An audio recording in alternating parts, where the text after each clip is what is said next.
Hi friends, this is Sarah from Crafting and Relaxing. Welcome, thank you so much for joining.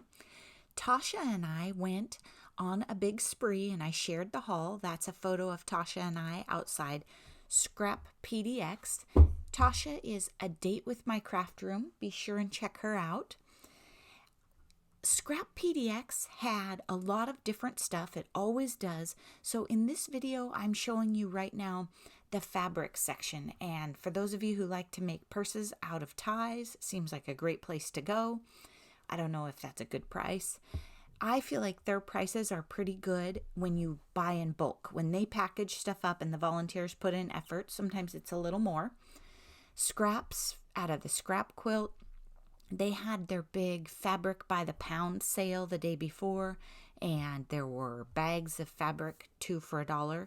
Fat quarters, $1 each. Sorry, the bags of fabric were $2 for a big bag. I do try and slow down the video, but when I slow it down, it begins to stutter. So it's a balance between how I made it and slowing it down enough for you. I'm thinking about getting a new phone though, so hang in there with me. Okay, leather scraps. I don't know if I'd ever seen this corner or noticed it before.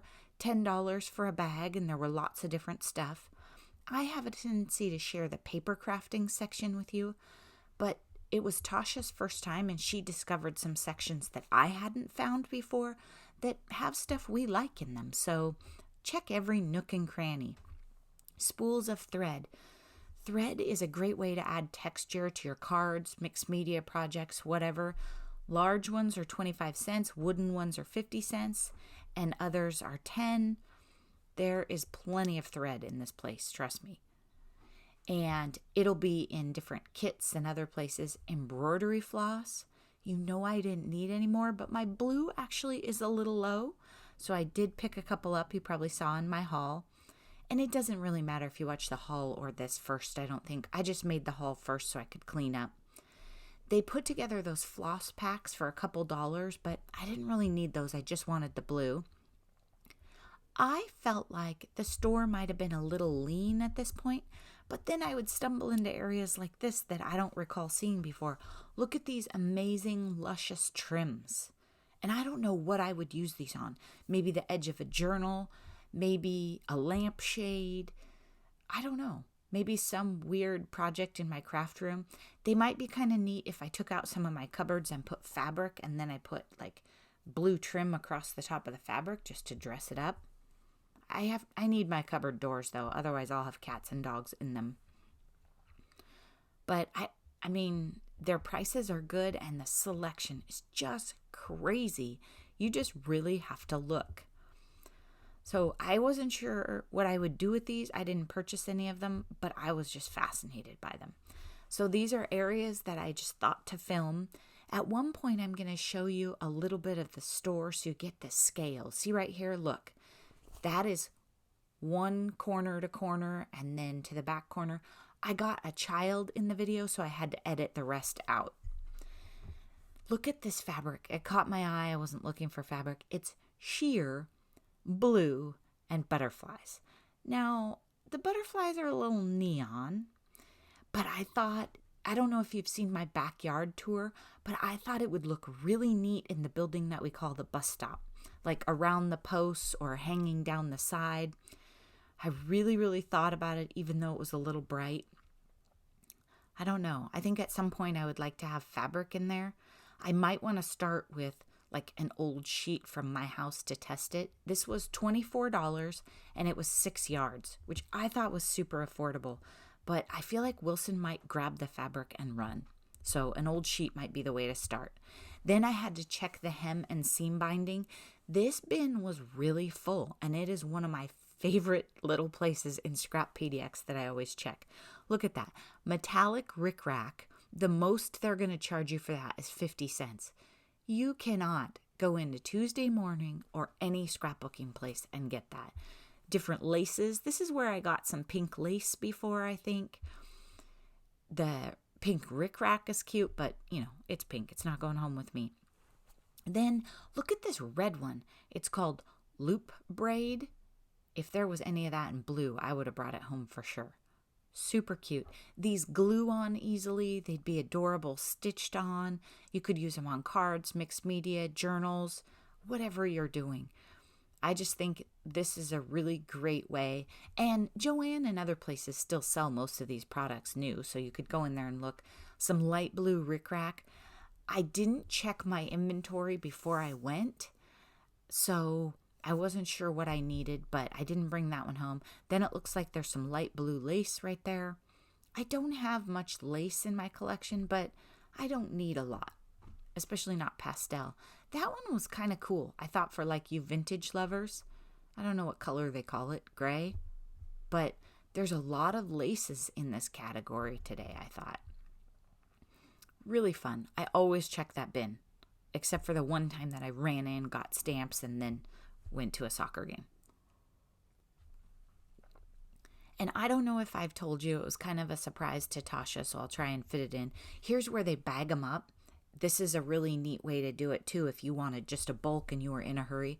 The volunteers bag stuff. So if you had to hit this store and you were in a hurry, you could just grab, like, look at that one. I didn't even see it really.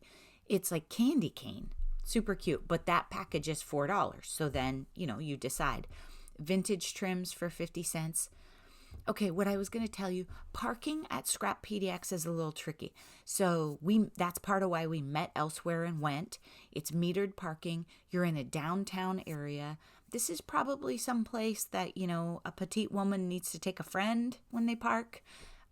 If there's a tent on the sidewalk, you might not want to walk right next to the tent. You might want to cross the street. Postcards, 10 cents each. And there's a bit of construction. So parking was a little tricky because the parking had changed since the last time I'd been there. Still, totally worth it. Definitely go. The other thing is they accept donations on Saturday, which I didn't realize, but then later I realized the website said they did. So we could have brought stuff also. Here's, postcards from Papa Haydn. If you're not familiar with Portland and you love desserts, hit a Papa Haydn when you go. I'm sure they're still around. I haven't been in years, but they're good. This store is just filled with whatever you want. Wander around. And they have a tendency to separate things by vintage and more modern. So there's vintage postcards and then there's other postcards. Same with magazines. I think they do the same with National Geographic's everything. See, vintage cards. I don't think I've ever seen this section before this video. Vintage cards for 50 cents, and there's bins and bins of them. I'm not trying to show you every item. I'm just trying to get you to see the kind of selection that can be in these stores. And if you don't live near Portland, Oregon, and you can't even road trip it sometime, Google creative reuse near you. I know there are some here and there, but I didn't know to look for creative reuse. I was looking for art and craft thrift stores. Try that too, but that's not usually how they come up. Vintage craft magazines, 50 cents each. So much fun stuff. I did not spend a lot of time in the paper crafting section like I usually do. I was in a million other sections. So here's the stamp section. I thought it looked thin, but they've redone it so the bins are shallower and the shelves are really deep. So maybe it isn't. But I did not need stamps, right? I just don't. I mean, you guys have, if you've watched my channel for a while, you know that I buy them. I don't use a lot of them. And I use my stamps more in mixed media and journals than I actually do in card making. I use my sentiment stamps in card making, but that's probably about it. But look at the selection. So you can go in there and buy, like you could go in and buy baby shower stamps and then donate them the next week when you're done if you didn't want to own them long term. And I love it because you can try new things and not feel guilty about it. Okay, then we headed out to Beaverton. This is Whimzees Scrapbook Studio. It is in a neighborhood that you will think you took a wrong turn because it's tucked away. It's not in a retail area. This is Tasha and I in the store. This place is jam-packed.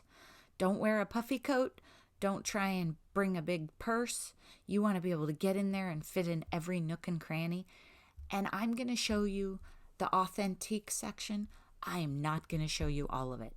Then She does her product by theme: summer, Christmas, holidays, weddings, that sort of thing. So if you are a brand lover, if you love Cartabella or you love Authentique, walk around the store and check the edge of the paper stacks, because after she moves it out of like the newer area, she's going to put it into the season or scrapbooking theme.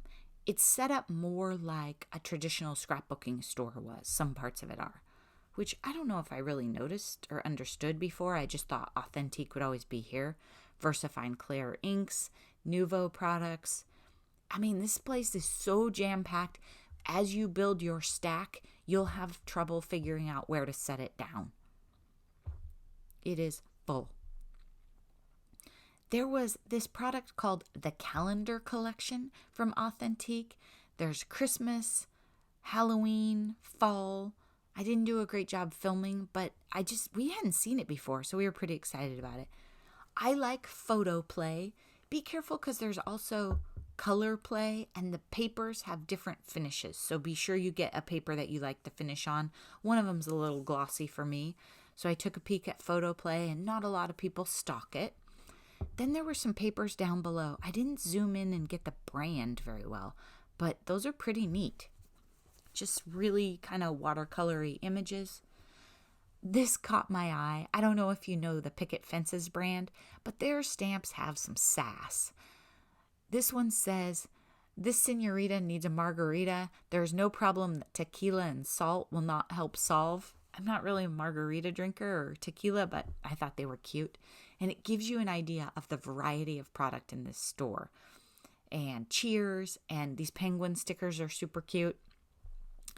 Then we went next door. Literally, our vehicle is still parked in the same place. It's the same parking lot, and this place is called Paper Parachute. I don't have indoor footage, so you can check them out online. Thanks so much for watching. Bye-bye.